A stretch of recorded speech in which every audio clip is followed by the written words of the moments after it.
G'day guys and welcome back to my channel. This video is on my recovery on my brachial neuritis, or so known as Parsonage Turner syndrome. Sorry for not having provided an update. It's been nearly a month. Bunch of reasons, a lot of just CBF. I've been feeling really lazy and so on, but largely because I've just been really unmotivated. I went through a long period where I wasn't seeing any progress. I was going to the gym regularly. I was trying to do my push-ups on a weekly basis regularly, and I just wasn't getting anywhere at all.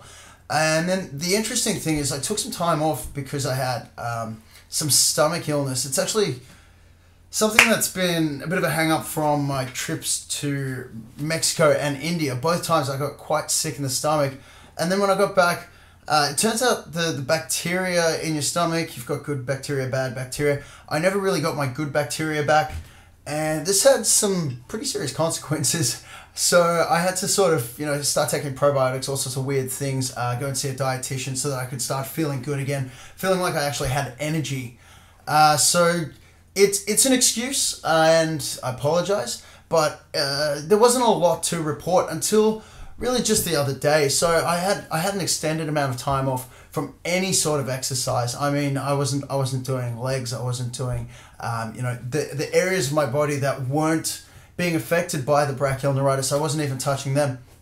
And it seems as though the rest did an amazing amount of good for my body, which is something that if you followed the previous brachial neuritis videos, you will have noticed that my biggest leaps and bounds in recovery were always after a period of rest. So I'd had a solid, I would say about 7 days off, where I just didn't do much of anything. I was playing some sport. I play ice hockey, and aside from that, just nothing. So no gym, no strenuous exercise at all, and I think that's had a really good impact. So what I've actually managed to achieve now is what I'd set out to do in my first video, which was probably 12 or 13 weeks ago that I posted it. At that stage, I'd had this brachial neuritis for about 4 or 5 weeks. So I'm about 17, 18 weeks into my journey now of brachial neuritis, and I've hit my target, which was to be able to do 50 push-ups in a single set again. So here you can see some footage of me.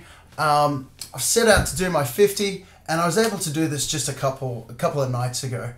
And for those who are watching this channel for the first time, I was only able to do about 8 or 9 push-ups in a row after I first got this brachial neuritis.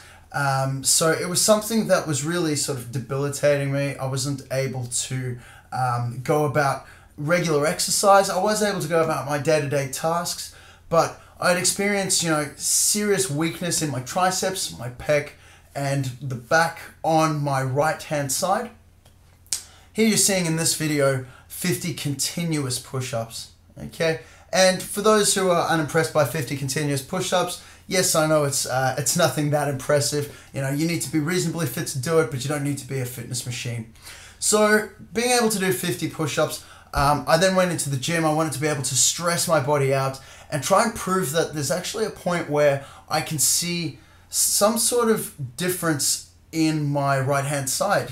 Prove that there is a point where the brachial neuritis still exists. I don't believe it's fully just gone away, but I've probably recovered to a point where it's harder to show evidence of the brachial neuritis. I have to push it to a higher extreme and take it to a higher level. So on those, on the above head presses, then you could see that there was a little bit of latency on the right hand side. And here again with the bench press, I'm using 100 kilograms. I'm back to like a respectable weight. I'm starting to just have a little bit of latency on the right hand side.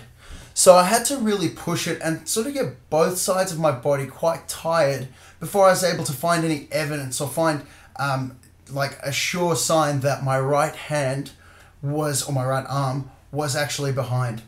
So here's video. Sorry, we took this the wrong way around. It was upward instead of across. But after a bit of a workout, and obviously I'd done a few sets of each exercise at this point, I was able to find a point where I truly failed on the right hand side, well before the left hand side failed. And here, this final set, you'll just notice that I completely failed on the right, while the left was actually still happy to keep going. So this is a bit of a milestone for me. I've definitely reached that point that I'd set out to achieve, my 50 push-ups in a row. So am I recovered? In a way, yes. I've recovered to a standard that I am now happy with. And what this really represents to me is a point where I can now try and focus on just strengthening myself again. Prior to having the brachial neuritis, you know, I was pushing out a lot of weight at the gym, you know, big numbers of on my major lifts. So now my focus is really to get back to where I was. Really what I want to do is set out some goals. I do want to follow these progressively. I'm probably going to be less vigilant, as you've noticed, just out of laziness, about posting up there, but I do want to keep track of this and sort of set some new goals for the for the next period. So really what I want to do is get back up to pushing 3 plates either side on a bench press with good form, and being able to do that for a low range of sets.